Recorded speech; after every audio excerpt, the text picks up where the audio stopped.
Добрый вечер. В эфире региональные вести. В студии Лариса Шамаева. Главные события вторника. Развитие здравоохранения. Сейчас на объекте ведется устройство бетонного основания, после чего начнется монтаж самой конструкции. В Шалинском районе продолжается строительство современной участковой больницы, которая расширит возможности оказания медицинской помощи. Обновление дорожной инфраструктуры. Финальным штрихом здесь станет нанесение термопластиковой разметки, установка дорожных знаков и современных барьерных ограждений. На Теречном районе модернизируется одна из важнейших транспортных артерий. Начало большого пути. Этот вуз привлек меня своими ценностями. Сейчас же я сосредоточена на учебе. Она трудна, но интересна. Выпускники Грозненского нефтяного технического университета получили дипломы о высшем образовании.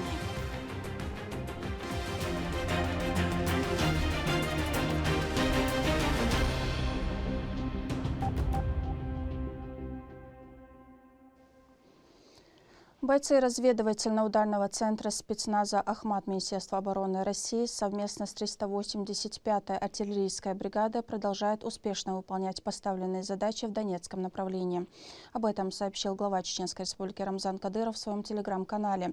Генерал-полковник отметил, что в ходе разведки бойцы обнаружили пункт управления БПЛА противника. Объект был хорошо замаскирован в лесополосе, однако оказался вскрыт по характерным признакам. После точного определения координат цель уничтожили прицельным ударом. Руководитель субъекта высоко оценил слаженную работу подразделений, ежедневно демонстрирующих высокий профессионализм на передовой. Повышение качества государственных услуг невозможно без эффективной системы обратной связи с населением. Именно такую задачу выполняет единый контакт-центр Социального фонда России, обеспечивая гражданам оперативную информационную поддержку и помощь в решении социальных вопросов. Об особенностях его работы в материале Мадины Кураевой. Звонок, который начинается с обычного «здравствуйте», может стать первым шагом к решению важного жизненного вопроса. Ежедневно специалисты единого контакт-центра Социального фонда принимают тысячи обращений со всей страны. За первые 6 месяцев этого года их число превысило 805 тысяч. К нам поступают вопросы от граждан со всей страны. У нас же 14 центров компетенции по всей стране. У нас разные часовые пояса. Если у кого-то закончится рабочий день, значит, в другом регионе он начался только. И этим обеспечивается бесперебойная работа. На данный момент в сети около 600 операторов первой линии. У нас, например, 90 человек на линии. И по всей России они распределяются равномерно. Операторы консультируют граждан по общим вопросам без доступа к персональным данным. За каждым звонком конкретная жизненная ситуация. Одним нужна информация о назначении пенсии, другим – консультация по пособиям или мерам социальной поддержки. Если вопрос требует индивидуального рассмотрения, обращение переводят специалистам второй линии, где после идентификации заявителя используют его персональные данные и дают уже адресную консультацию. Работу центра ранее лично оценил глава региона Рамзан Кадыров. Он ознакомился с организацией работы операторов, пообщался с сотрудниками, а также сам принял участие в телефонном разговоре с гражданином, чтобы увидеть, как выстроено взаимодействие с заявителями на практике. Добрый день, это Кадыров Рамзан Ахматович. Сейчас я передам руководителю соцблока, и он ответит вам. В управлении Центра Республики работают 125 специалистов. Их задача – сделать получение государственных услуг понятным, доступным и удобным для каждого гражданина. Здравствуйте, оператор единого контакт-центра Мансур. Чем могу вам помочь? Более года оператором единого контакт-центра работает Мансур Ясуев. За это время он обработал тысячи обращений. Говорит, самое главное в профессии – умение внимательно выслушать человека. Ведь зачастую людям необходимы не просто ответы на вопросы, а помощь в решении жизненной ситуации. Мы помогаем людям, объясняем им, на что они претендуют, какие выплаты они могут получить. И в случае, в основном сейчас актуальная тема в данное время – это единое пособие по всей России. Также новая ежегодная семейная выплата. Людям приходят, к примеру, отказы, они обращаются по этому номеру, уточняют, в связи с чем отказ у них. Соответственно, мы сверяем информацию по их СНИЛС, выясняем причину отказа. Там, как правило, может быть любая причина. Объясняем им причину, чтобы они могли исправить ошибку. Там либо от самой банальной ошибки в цифре, так и может быть правомерный отказ со стороны социального фонда в связи с, допустим, превышением их дохода, то есть им не полагается пособие по закону. Также обращаются по всем вопросам СВРХ. Вопросов может быть очень много, начиная с пенсии до пособий, каких-то тех или иных выплат и компенсаций. С каждым месяцем количество обращений растет, а вместе с ним совершенствуется и система консультаций. Для жителей это возможность получить информацию быстро, не выходя из дома, а для специалистов контакт-центра ежедневно подтверждать, что качественная обратная связь остается одной из важных составляющих современной социальной поддержки. Мадина Кураева, Шамсудин Джабраилов, Магомед Ахматова, Вести, Чеченская Республика. В селе Автуры полным ходом идет возведение участковой больницы. Прежнее медучреждение физически не вмещало всех желающих, а его оснащение оставляло желать лучшего. На смену ему придет трехэтажный комплекс с диагностическим центром, лабораторией и дневным стационаром. Как идет стройка, узнаем у Лимды Жамалдиновой. На строительной площадке уже завершены работы по устройству фундамента участковой больницы. Сейчас специалисты приступают к следующему этапу. Сдать объект в эксплуатацию планируется уже до конца текущего года. На данном участке работает 25 человек и техника в количестве 5-6 единиц. Данный объект представляет собой одноэтажное здание, конструктивная схема каркасного типа, заполнение из кирпича. Общая площадь здания 2018 квадратных метров. Новое здание здесь ждут давно. Действующая амбулатория уже не справляется с растущей нагрузкой. Врачам приходится вести прием в стесненных условиях, а существующие помещения и материально-техническая база нуждаются в обновлении. Между тем, население села Автуры Шалинского района сегодня составляет около 20 тысяч человек.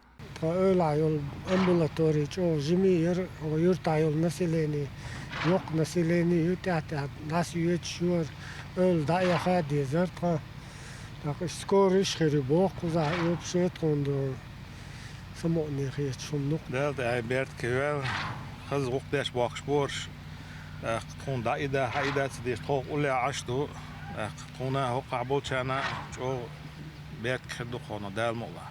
Медицинское учреждение будет рассчитано на 175 посещений в смену. Здесь разместят кабинеты узконаправленных специалистов, диагностические и профилактические службы. Жители смогут проходить лабораторные исследования, ультразвуковую диагностику, профилактические осмотры и первый этап диспансеризации, не выезжая за пределы села. Рядом с будущей больницей строится пожарный резервуар объемом 400 кубометров. После завершения работ его заполнят водой, чтобы в случае чрезвычайной ситуации обеспечить бесперебойное водоснабжение для тушения пожара. Сейчас на объекте ведется устройство бетонного основания, после чего начнется монтаж самой конструкции. Также в составе учреждения откроется дневной стационар на 10 коек по 5 терапевтического и педиатрического профилей. Появление этой больницы станет важным шагом в развитии системы здравоохранения села. Современная инфраструктура поможет повысить качество медицинской помощи и сделать ее более доступной для всех местных. Лимда Джамалдинова, Сайдамин Мусаев, Ахмед Хазриев, Вести, Чеченская Республика.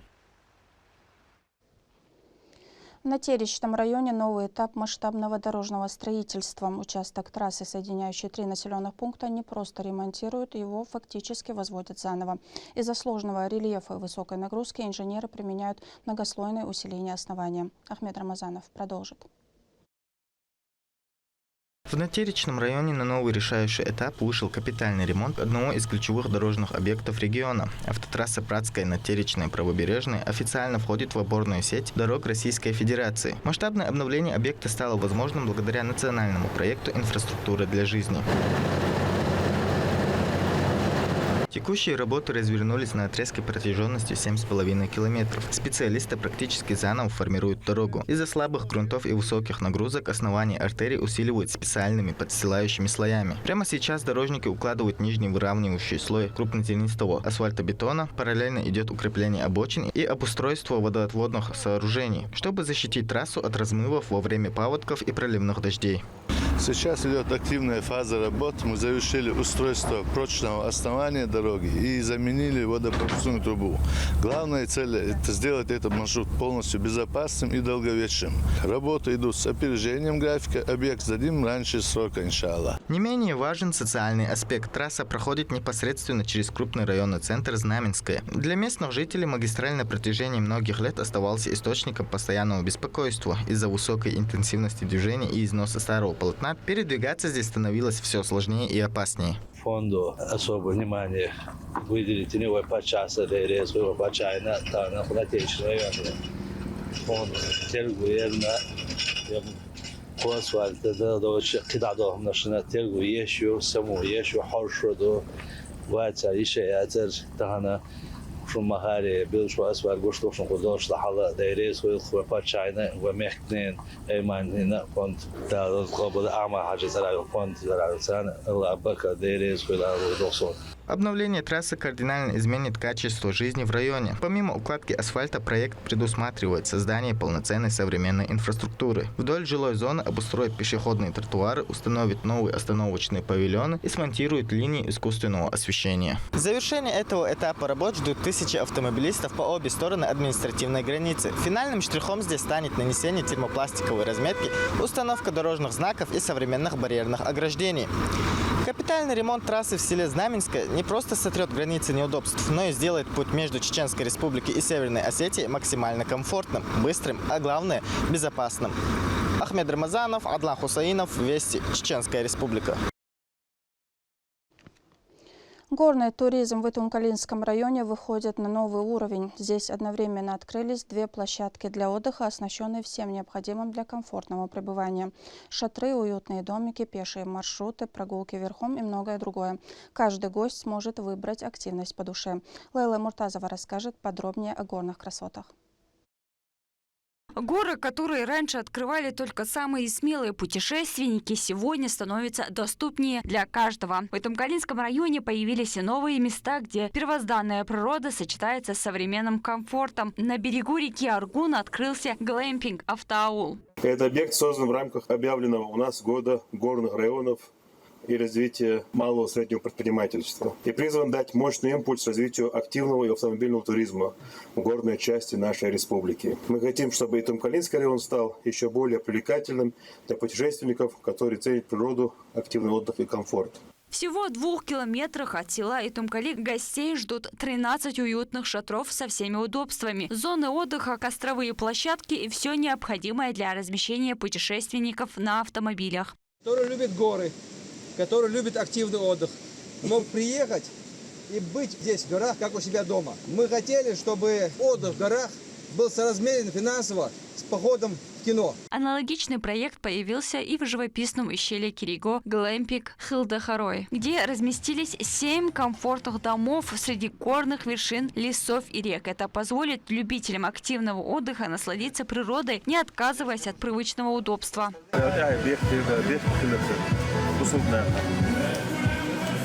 Каждый гость может найти свой формат отдыха: прогулки по водопадам, конные маршруты, поездки на квадроциклах и джип-туры. Туристические базы начали активно функционировать и ждут своих первых посетителей.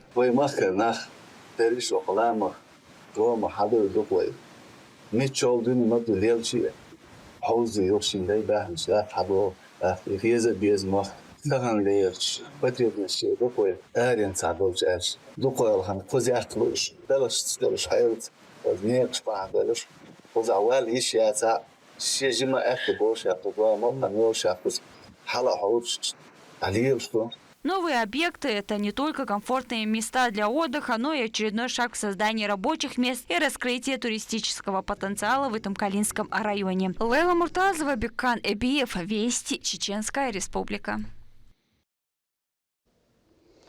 В Грозненском нефтяном техническом университете прошла торжественная церемония вручения дипломов. Руководство вуза поздравило выпускников с завершением многолетнего пути, а лучшие из них получили заслуженные награды за успехи в учебе. Праздничную атмосферу поддержали творческие выступления, а студенты сделали следующий шаг в профессию. Как прошло прощание со студенческой жизнью в нашем следующем сюжете. По традиции мероприятие началось с приветственных слов руководства университета. С напутственной речью к выпускникам обратился ректор ГГНТУ, поздравив молодых специалистов с успешным завершением обучения и пожелав им дальнейших успехов в профессии. Особым достижением этого выпуска стали 162 диплома с отличием, врученные лучшим студентам вуза. Есть лица, по которым мы реально будем скучать, без которых, потому что этот университет как-то уже будет, скажем так, смотреться немножко скучно. Мы к ним очень привыкли. Но придут новые ребята, которые своей активностью, своей энергией придут на смену, значит, дадут нам новые эмоции. Так устроен университет. Те выпускники, которые желают продолжить учебу, например, в магистратуре, безусловно, для детей участников СВО, либо для самих участников СВО, это беспрецедентные преференции. Мы их непосредственно опекаем, они у нас на отдельном учете. Мы, безусловно, с этими людьми работаем адресно, точечно. Это наш долг перед страной, долг перед республикой, перед малой родиной. Поэтому мы с этим контингентом, поверьте, мы работаем достаточно адресно. Среди отличников выпускник направления информатика и вычислительная техника Дени Борщигов. За годы обучения он зарекомендовал себя как один из лучших студентов своего направления. Высокие результаты в учебе позволили ему не только получить красный диплом, но и стать обладателем гранта на дальнейшее обучение в магистратуре. У меня было достаточно баллов, чтобы поступить и в московский вуз какой-то, и в питерский, то есть в российские вузы. Я выбрал нефтяной, был высокобальником. Кажется, мой рекорд до сих пор не побит по баллам, если я не ошибаюсь. В сумме 268 баллов. Но это не так много для российских вузов, но тут это рекорд, и он пока еще держится. И выбрал нефтяной из-за технической направленности. ГГНТУ объединяет студентов не только из разных регионов России, но и из других континентов. Одной из выпускниц этого года Ангельберт Кадея из Зимбабве, завершившая обучение по направлению прикладная геология Института нефти и газа. По ее словам, годы, проведенные в университете, стали важным этапом личного и профессионального становления. Этот вуз привлек меня своими ценностями, которые оказались близки моим. Сейчас же я сосредоточена на учебе. Она трудна, но интересна. Что касается планов на следующий год, я рассматриваю как вариант поступления в магистратуру, так и альтернативные пути профессионального развития. Продолжением торжественной части стала концертная программа. Для выпускников и гостей прозвучали музыкальные номера, а особым моментом вечера стало исполнение песни, посвященной университету. Под знакомые строки на экране появились памятные фотографии и видеокадры студенческих лет, напомнившие о самых ярких событиях их университетской жизни. Сегодня для этих выпускников завершается важный этап жизни. За плечами годы учебы, экзамены, практика и первые профессиональные достижения. Впереди новые цели, работа по выбранной специальности и дальнейшее развитие. А пока у вчерашних студентов есть возможность разделить этот особенный день с однокурсниками, преподавателями и родными, которые все эти годы поддерживали их на пути к получению диплома. Для одних выпускников сегодняшний день стал началом профессионального пути, для других – отправной точкой для прохождения обучения в магистратуре. Но для всех, без исключения, выпускной остается символом завершения важного этапа жизни и начала новой главы, связанной с реализацией полученных знаний и достижением поставленных целей. Дени Хамидов, Саидамин Мусаев, Магомед Тутаков, Вести, Чеченская Республика. В регионе прошел мастер-класс по самбо для юных спортсменов. Занятие провел титулованный мастер, обладатель множества наград, который поделился с ребятами секретами мастерства, техникой бросков и тактикой ведения схватки. Дети получили бесценный опыт, а сам наставник отметил, что передача знаний подрастающему поколению – важнейшая задача для развития спорта. Как прошла встреча и чем запомнилась участникам, расскажет Турпал Литесумов. Самбо – это вид борьбы в специальной форме. Основной упор делается на броске. У любителей этой дисциплины было не просто занятие. Специальную тренировку в виде мастер-класса для них провел шейх Мансур Хабибулаев, семикратный чемпион мира по боевому самбо, заслуженный мастер спорта России. Многие не упустили уникальную возможность потренироваться с одним из сильнейших спортсменов планеты. Благодаря таким именитым людям молодые ребята вдохновляются заниматься спортом еще усерднее. А наглядная демонстрация приемов позволяет позволяет улучшить тактические способности. Шейх Мансур Хабибулаев не просто рассказывал про секреты одержания победы. Он повторял движения и броски, которыми можно одолеть соперника. Присутствующие не сводили с него взгляд, чтобы все хорошо запомнить. Мальчики и девочки получают бесценный опыт. По их словам, посетить занятия под наставничеством такого спортсмена – большая удача. А еще они отметили его скромность и открытость. Мне, в принципе, нравится. Очень классно делают. Новые такие, то есть я тоже приходил в моменты. Очень понравилась мельница. Спина с колен, которую он делал со своего захвата. Среди ребят были и гости из других регионов. Здесь они проводят сборы. Родителям очень понравились условия пребывания и занятий своих детей. У ребят есть уникальная возможность познакомиться с настоящими чемпионами, принять у них ключевые навыки спортивные, научиться чему-то новому и закрепить тот результат, который они уже имеют. Поэтому мы очень благодарны администрации, мы очень благодарны нашему тренеру Алие Минихановне, мы очень благодарны нашему тренеру Павлу Дмитриевичу, благодаря которым мы здесь находимся, и мы верим в то, что все те спортивные достижения, которые наши ребята здесь освоили, принесут настоящие действующие результаты в спортивном сезоне, и наши дети добьются высоких медалей. Сам шейх Мансур Хабибулаев поделился с нами, что если его мастер-класс поможет маленьким спортсменам завоевать медали на соревнованиях, то он будет несказанно рад этому, ведь все начинается с зала. Дай Аллах, я искренне надеюсь, что это только начало, первой ступень, и я думаю, и я хочу, будем с Рустамом работать над этим, чтобы у нас здесь проводился Кубок России, чтобы у нас проводился здесь чемпионат страны. И от сборов приглашает меня, я получаю это удовольствие не только здесь, но и в странах СНГ, показываю мастер-классы. Передать свой опыт подрастающим – это полезное дело. Чеченские спортсмены делают это регулярно, на разных площадках, чтобы завтра появились новые чемпионы. Турпул Лолит Айсумов, Моусар Хаджиев и Сайдселим Ампукаев. Вести, Чеченская Республика. На этом у меня все. Еще больше новостей вы можете узнать на наших аккаунтах в социальных сетях и в приложении «Смотрим». С вами была Лариса Шамаева. До новых встреч в эфире.